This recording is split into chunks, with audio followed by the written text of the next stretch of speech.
hadir di Good Ramadan, Ramadan di hati spesial kajian Islami bersama Cibaduy. Water is better. Jadi jangan lupa pemirsa, kalau misalkan kita buka puasa, minumlah air putih terlebih dahulu supaya menghidrasi tubuh kita yang seharian berpuasa, tentu saja dengan Cibaduy, air minum produk dari Banten. Nah, luar biasa sekali.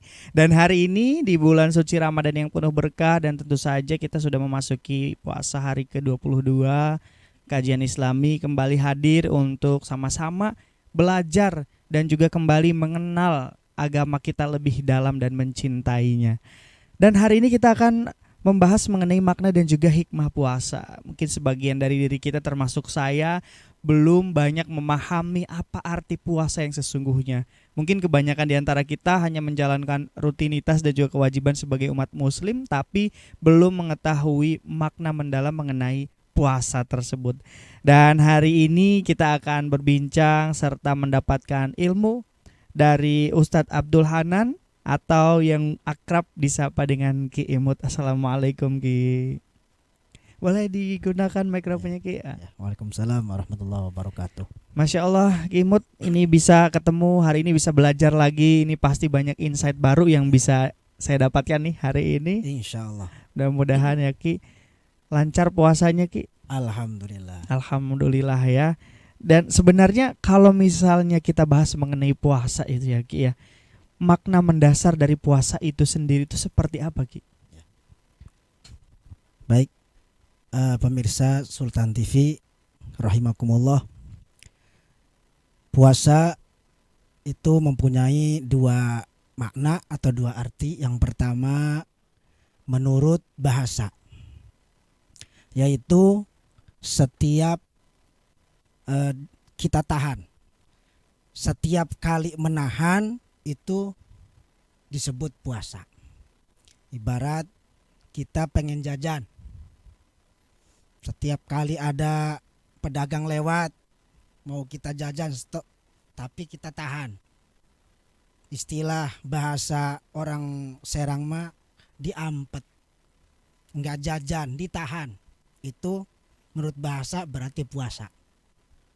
Dan mungkin dari pemirsa Sultan TV yang konon selama ini masih ada banyak kali yang menahan untuk madu, Bang.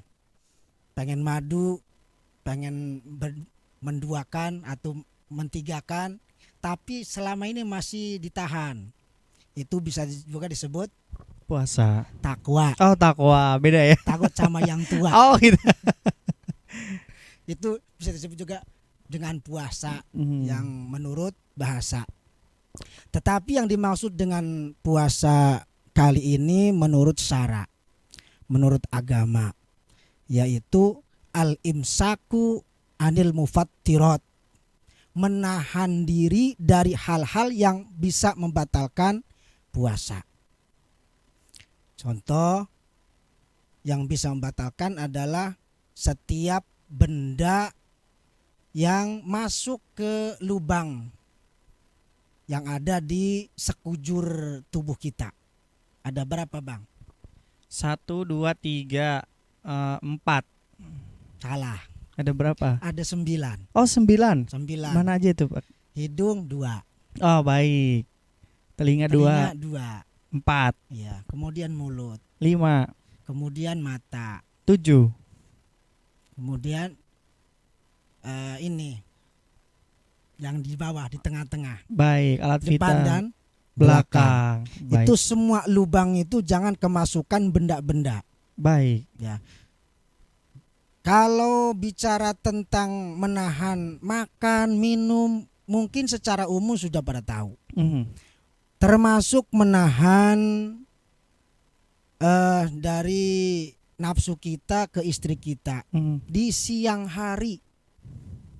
Itu kan udah tahu, apabila kita bersetubuh dengan istri kita di siang hari bisa membatalkan. Dan kemudian makan, minum udah tahu kita membatalkan. Tapi kadang-kadang kita dari pemirsa semua mungkin ada yang belum tahu bahwa setiap benda apapun ketika masuk ke salah satu lubang yang ada di tubuh kita itu bisa membatalkan puasa. Baik.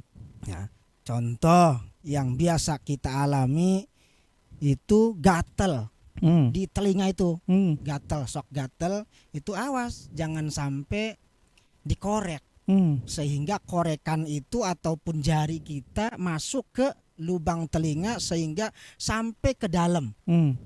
Manakala dari jari kita masuk ke telinga kita sampai ke dalam, itu puasanya batal. Oh begitu Pak Ustadz. Ini baru saya mau tanya ini. Ya. Langsung dijawab nih. Soalnya beberapa waktu lalu saya melakukan hal itu dan saya belum tahu hukumnya nih. Yang saya tahu hanya sebatas memasukkan sesuatu ke dalam mulut gitu ya. Ternyata lubang yang lainnya juga bisa membatalkan ya. Baik. Termasuk yang harus kita hindari, awas. Ketika kita BAB di siang hari. Tuh kan kita di kloset tuh ada airnya. Kemudian kita jongkok keluar, akhirnya begitu jatuh si tinja itu airnya otomatis ke atas tuh. Awas jangan sampai kena lubang lubang apa tuh disebutnya? Dubur ya. Ya, baik. Jangan sampai masuk ke dalam lubang dubur, karena kalau sampai masuk itu air yang kena tinja kemudian lari ke atas masuk ke dubur kita, maka batal puasanya. Maka sekali lagi yang dimaksud dengan makna puasa adalah menahan diri dari hal-hal yang bisa membatalkan. Baik. Tapi sedetail itu ya. Jadi memang benar kalau misalkan ada yang mengatakan dan memang dikatakan bahwa Islam itu agama yang sempurna sampai hal-hal yang kecil seperti itu ya Ki ya. Benar-benar dibahas dan diatur. Ya, betul. Karena memang agama itu kan aturan, Bang. Betul. Jadi yang namanya agama itu adalah aturan. Maka setiap kita yang beragama berarti kita siap diatur. Baik. Kalau tidak siap diatur, jangan beragama. Udah gak usah beragama gitu kan. Karena kita yang ada di Indonesia ini harus beragama. Baik. Kalau tidak beragama berarti PKI. Dan haram, wajib diusir dari NKRI. Karena tidak sesuai dengan Pancasila juga ya Ki ya. Karena kita harus beragama, harus berketuhanan. Itu.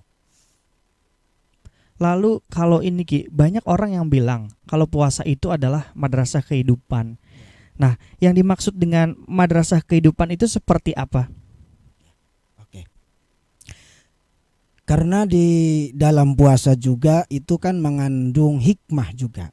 Maka dari hikmah itulah mengandung dari madrasah kehidupan. Apa hikmahnya?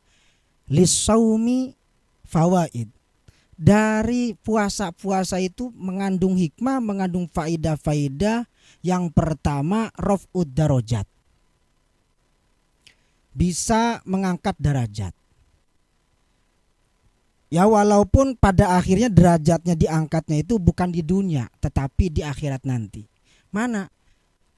Ketika masuk bulan Ramadan, maka futihat abwabul jannah.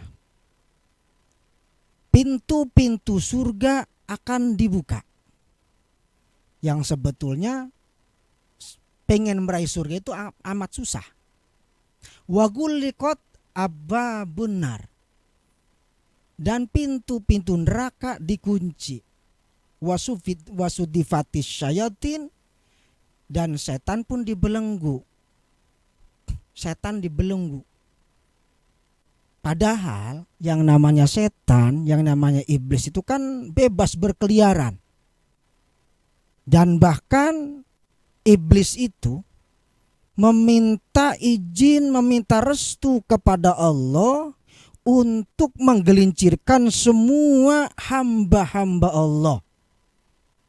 Bebas kapanpun, dipersilakan oleh Allah.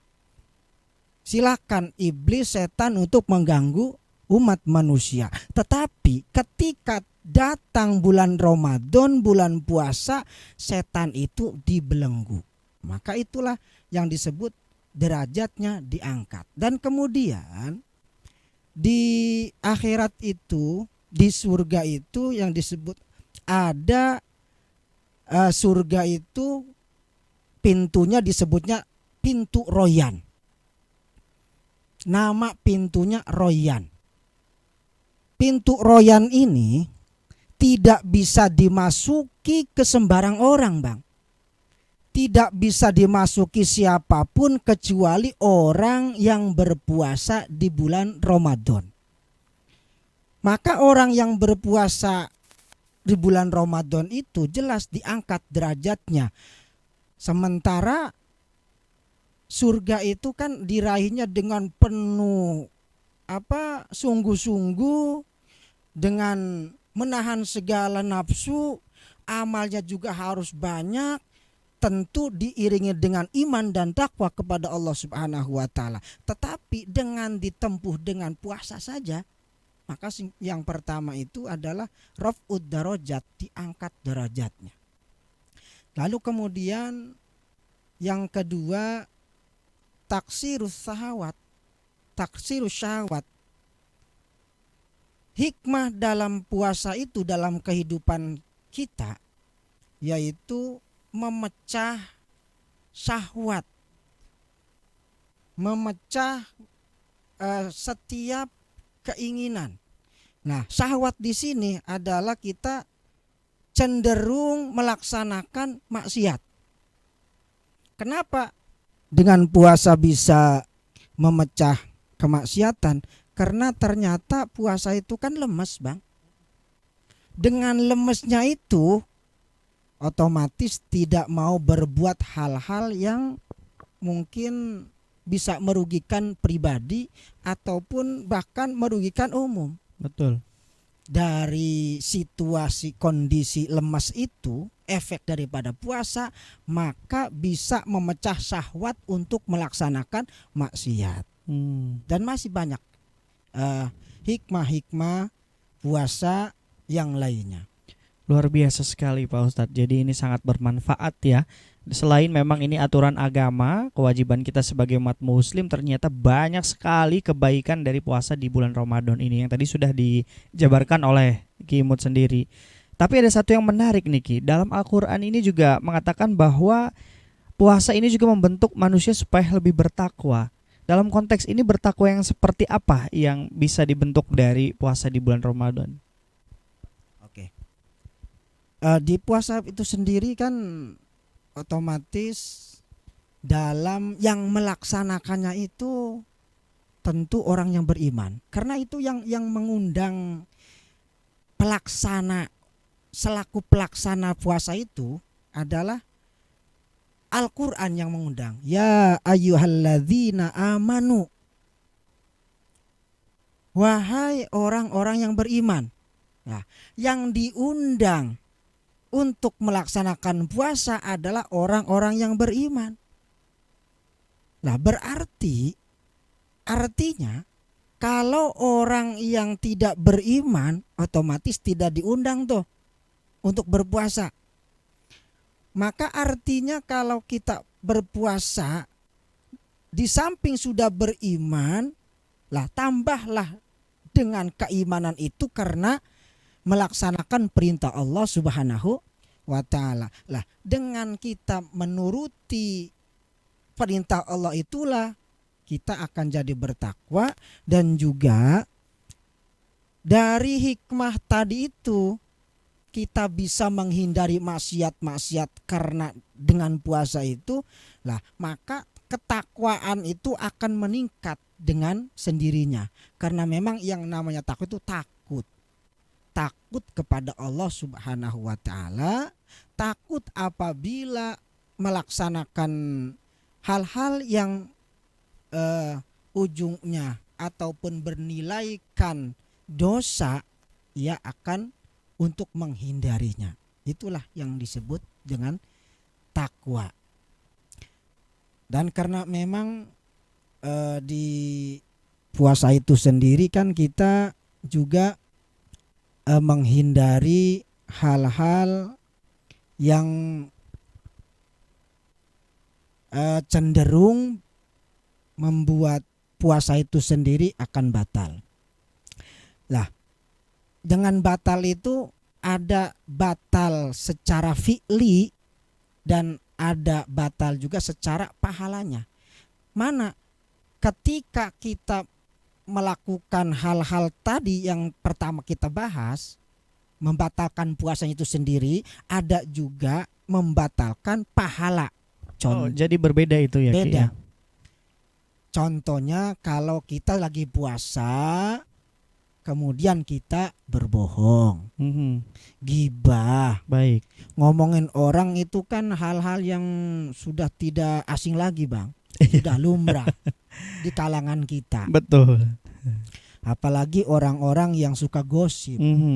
Nah, jadi makanya kalau keseringan kita itu kalau di bulan Ramadan, bulan puasa, kita kebanyakan menghindari bohong, gibah, karena takut puasanya batal. Lah itu pun bisa mencetak ketakwaan kita kepada Allah Subhanahu wa Ta'ala. Luar biasa sekali ya. Jadi ini penjelasannya begitu detail dan juga mudah-mudahan ini bisa jadi insight baru untuk saya pribadi dan juga untuk pemirsa di rumah. Terima kasih Ki untuk penjelasannya. Dan pemirsa jangan kemana-mana, kita akan break sejenak. Nanti kita akan lanjutkan belajar bersama Ki Imut sore hari ini. Tetap bersama kami di Good Ramadan Spesial Kajian Islami bersama Cibaduy.